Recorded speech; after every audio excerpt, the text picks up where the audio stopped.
আমি আপনাদেরকে বলতে চাই, টাকা দিয়ে ব্যস্ত কেনা যায়, কিন্তু ওই ব্যস্ত কেনা যায়, কিন্তু আসল ব্যস্ত পাওয়া যাবে না।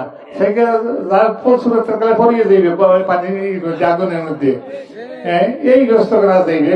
কিন্তু মূলত আল্লাহর কাছ থেকে যে ব্যস্ত পাওয়া যাবে, সে ব্যস্ত এরকম করলে হইবে না।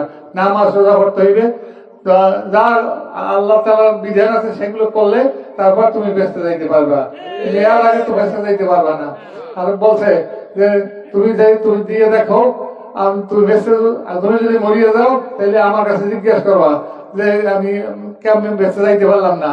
আর এবার যদি মরিয়েই উঠে তুলেছি কেমন কেমন যে তুই ব্যস্ত, আমি যাইতে পারি নাই। এইসব কথা, অবান্তর কথাবার্তা সব বললিয়া দেশের মানুষকে মাথা গরম করিয়ে ফেলাইছে আসলে। আপনার টাকা ভোট দেবেন ধানের শীষে, যদি না যাইতে ব্যস্ত তাহলে মরিয়ে উঠছে তুমি আমার কাছে জিজ্ঞেস করিও, আমি আপনি যাইতে পারিনি কেন, তখন সে বললে দেবে।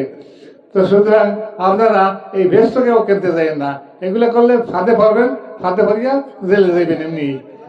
সুতরাং আমি এই সব আশিকানদের কাছে আমার একটা অনুরোধ রইল, আমি আপনাদের ভাই, আমি আপনাদের বন্ধু, আমি যে যেখানে থাকেন, যে যেখানে বাড়ি হোক, সবাই আমরা এক, সবাই এক মায়ের সন্তান, এক বাপের সন্তান।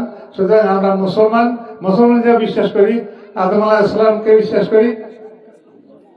আকাশ বলবেন আমার কথা শুধু নেই, আমরা বিশ্বাস করি সবাইকে, আমরা বিশ্বাস করি হযরত মুহাম্মদ সাল্লাল্লাহু আলাইহি সাল্লামকে। বিশ্বাস করি না কঠিন ভাবে। আমার পিতামাতা এবং পিতামাতার পরে আমরা যার উপর ভরসা করছি তিনি হল কে? তিনি হল রাসূল সাল্লাল্লাহু আলাইহি সাল্লাম। আমরা তাকে বিশ্বাস করি এবং তার আল্লাহর কোরআনকে বিশ্বাস করি, আল্লাহর কোরআন এবং হাদিসকে বিশ্বাস করি।